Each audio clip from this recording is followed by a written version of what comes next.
வெறித்தனமா இருக்கான், அப்படியே வெறித்தனமா ஒவ்வொரு தொண்டனும் வெறித்தனமா இருக்கான்னு பேசிக்கும் போது பின்னாடி திரைக்கு பின்னாடி வந்து அவன் போட்டுக்கிட்டு இருக்கான் வீரன்.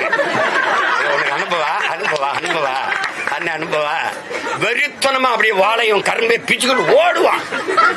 வெறித்தனம் அதான் எங்க சொன்ன வெறித்தனம் அது. ஐயோ ஐயோ எப்படி சும்மா தான் பேசுது. நிக்க எப்படி முடியும், நிக்க எப்படி முடியும், எப்படி நிக்க முடியும்? ஏதாவது தெளிவு ஊட்டத்தை சேர்த்துக்கிட்டு நீ வெறியா உனக்கு அரை விழுக்க புள்ளி வாக்கு இருக்கான்னு தெரியாதவனு கூட சீட்டு. சரி வச்சுக்க, எதுக்கு நோட்டு? இதான் பெரியதுன்னு பெரிய. இந்த பொங்கலப்ப இந்த 3000 ரூபாய் இதுக்கு 6800 கோடி இதுல இழக்கிறோம். ஏற்கனவே 10 லட்சம் கோடி கடன். இந்த 4.5 வருஷத்துல 4.5 லட்சம் கோடி வாங்கிருக்கேன். இந்த 4.5 லட்சம் கோடியில இந்த நாட்டை உலகத்தின் தலை சிறந்த நாடா என்னால மாத்த முடியும். இப்ப வரைக்கும் மழை பெஞ்சா கழிவு நீர் மழை நீர் வழிந்தோட இல்ல, குடிநீரோட கழிவு நீர் கலந்து வருது. ஏன்னா கலப்புறாங்க, அது ஏற்றதாழ்வற்ற சமத்துவத்தை தண்ணியில உருவாக்குறாங்க. இவங்களை போய் பேசிக்கிறீங்க. 60 வருஷம் 65 வருஷம் ஆண்டுட்டாங்க, இன்னும் தலைநகர்லயே பயணிக்க பாதை இல்ல. மழை நீரும் கழிவு நீரும் அழகா வெளியில போறதுக்கு, தேங்காம போறதுக்கு ஒண்ணும் இல்ல. தம்பி, வெள்ளத்தை தேங்க வச்சு வெள்ள நிவாரணம் கொடுக்கறது தேர்தல் அரசியல். வெள்ளமே தேங்காது சாலையை போட்டு பராமரிச்சு கொண்டு போறது மக்கள் அரசியல். நான் இந்த அரசியல் இருக்கேன், அவங்க அந்த அரசியல் இருக்காங்க. நீங்க எந்த அரசியல நிக்க போறீங்க? அதான் இப்ப கேள்வி. புரியுதா? என் தம்பிக்கு தான் சொல்றேன். இந்த பதில் புரியுதா? புரியுது. வேற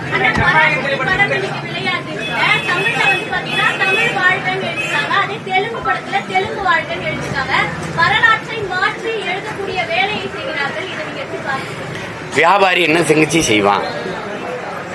வரலாறா பதிவு பண்ண முடியாது. வியாபாரத்தில் நீங்க செய்ய முடியாது. பொன்னியின் செல்வன் ஒரு படம் பார்த்தீங்க, அதுதான் என் பாட்டனுடைய வரலாறா நீங்க நம்புறீங்களா? அது ஒரு புதினம், இலக்கியம், புராணங்கள், இதிகாசங்கள் பொய் பேசும். வரலாறு பொய் பேசாது, பொய் பேசக்கூடாது. உள்ளதை உள்ளபடியே பதியணும். இவர்கள் ஆந்திராவில் படம் வெளியிடும் போது நாங்க இந்தியை எதிர்த்தோம்னு போட முடியாது. புரியுதா உங்களுக்கு? நீங்க இந்தி பேய வெளியேறலாம் சொல்ல முடியாது. அங்க வட இந்தியாவில் போய் இப்ப பேன் இந்தியா படமா இதை ஆக்க முடியாது. இந்த மண்ணில் பார்த்ததோட நீங்க நின்னுக்கிறணும். இப்ப இங்க பெரியார்னு ஒரு படம் வந்துச்சுல தங்கச்சி. இப்ப பெரிய சீர்திருத்தவாதிகள், முற்போக்குவாதிகள்.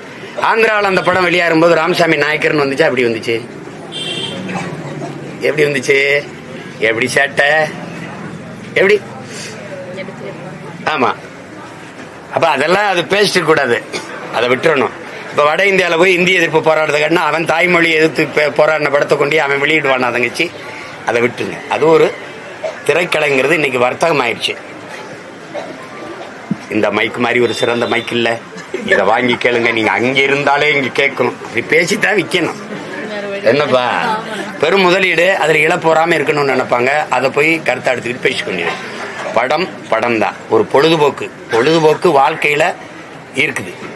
பொழுதுபோக்கே வாழ்க்கை இல்லை. அதை முதல்ல எல்லாரும் பிள்ளைகள் சொந்தங்கள் புரிஞ்சுக்கணும். வாழ்க்கையில கொஞ்சம் பொழுதுபோக்குன்னு இருக்கு, கொஞ்ச நேரம் ஒரு கலை இலக்கியத்தை பார்ப்பது போறது இருக்குது. வாழ்க்கையே பொழுதுபோக்கு இல்லை. அவ்வளவு முதன்மைத்துவம் கொடுக்க வேண்டியதில்லை. வேற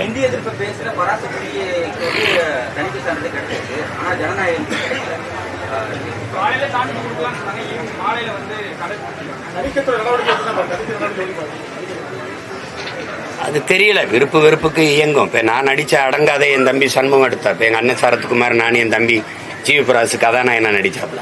நான் ஒரு காட்சி தான் நடிச்சேன், அதுலயே 6-7 வெட்டிட்டாங்க. நீ இப்ப சொன்னல, நீ மதத்தை காத்துட்டு மனிதத்தை கொல்ல நினைக்கிற, நான் மதத்தை தவிர்த்து மனிதனை காக்க நினைக்கிறேன் அப்படின்னதை தூக்கிட்டாங்க. அதனாலதான் இப்ப ஒரு தடவை பேசிட்டேன். புரியுதா? இப்ப இதெல்லாம் இந்த மாதிரி இதெல்லாம் அதுல 500 இடங்கள்ல வெட்டிட்டாங்க. இப்ப அவங்க அவங்களுக்கு ஏற்படைய எந்த அரசும் தன்னை புகழ்வது, தனக்கு ஆதரவா வர்ற கருத்து சுதந்திரங்குது. அதுக்கு எதிர்கருத்துக்களை அது குறவலையை நெரிக்குது. அதை பேசிட்டு இருக்க வேண்டியது இல்லை. அது அப்படிதான் செய்யுது.